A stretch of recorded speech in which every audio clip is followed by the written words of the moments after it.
ధనుస్సు రాశి వారికి ఈ రాశి నుండి ద్వితీయ స్థానంలో రవి, బుధుడు, శుక్రుడు, కుజుడు ఆర్థిక వ్యయాలలో సమతుల్యత లోపించే అవకాశం ఉంటుంది. అంటే ఆదాయం బాగున్నప్పటికీ అదే విధమైనటువంటి ఖర్చులు, ఆ నిమిత్తం ఆలోచనలు, ఆ విధమైనటువంటి వాతావరణం కూడా ఉంటుంది. ఏదో ఒక శుభ కార్యక్రమం రావడం కావచ్చు, లేదా కొన్ని యొక్క స్థలాలు కావచ్చు, లేకపోతే విలువైనటువంటి ఆభరణాలు కావచ్చు, వీటి విలువ పెరిగిపోతుంది కాబట్టి ఇప్పటికన్నా మించిపోయింది ఏం లేదు, అందులో పెట్టుబడులు పెడదామన్న ఆలోచనలు కావచ్చు. ఈ విధమైనటువంటి మార్పులు ఎక్కువగా ఉంటాయి. కుటుంబ సభ్యులతో ఘర్షణ లేకుండా, విపరీతమైనటువంటి గొడవలు పడకుండా కాస్తంత నోరు అదుపులో ఉంచుకొని వ్యవహరించగలిగితే సదా శ్రేయస్కరం. ఇది గ్రహించమెలగండి. ఇప్పుడు ఇక్కడ ఎవరిది తప్పు ఎవరిది ఒప్పు అన్న విషయం నేను ప్రస్తావించడం లేదు. కేవలం మన మాట తీరు పొందిక వలనే మంచి జరుగుతుంది. మనకు కాస్తంత ఓపిక అవసరము. ఇది మాత్రం మర్చిపోవద్దు. గతించిపోయిన వారి జ్ఞాపకార్థం దాన ధర్మాది కార్యక్రమాలను విశేషంగా చేయగలుగుతారు.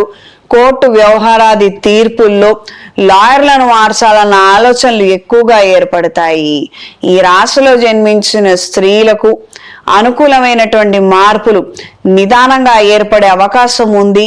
కానీ తత్సంబంధితమైనటువంటి శుభవార్తలను మాత్రం వినగలుగుతారు.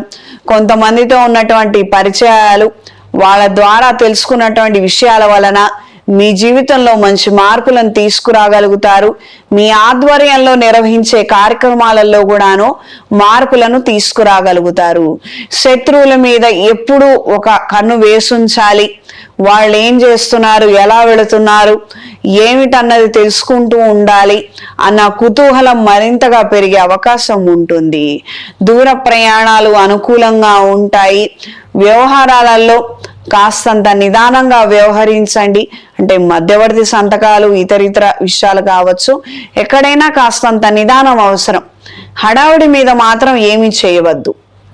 ఈ రాశిలో జన్మించిన వారికి ఈ వారం కలిసొచ్చే రంగు ఎరుపు, కలిసొచ్చే దిక్కు పడమర, కలిసొచ్చే సంఖ్య 3.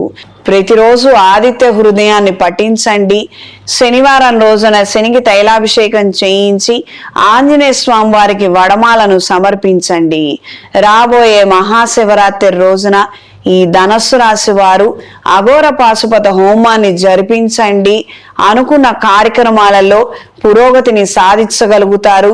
కుటుంబపరమైనటువంటి అభివృద్ధిని పొందగలుగుతారు.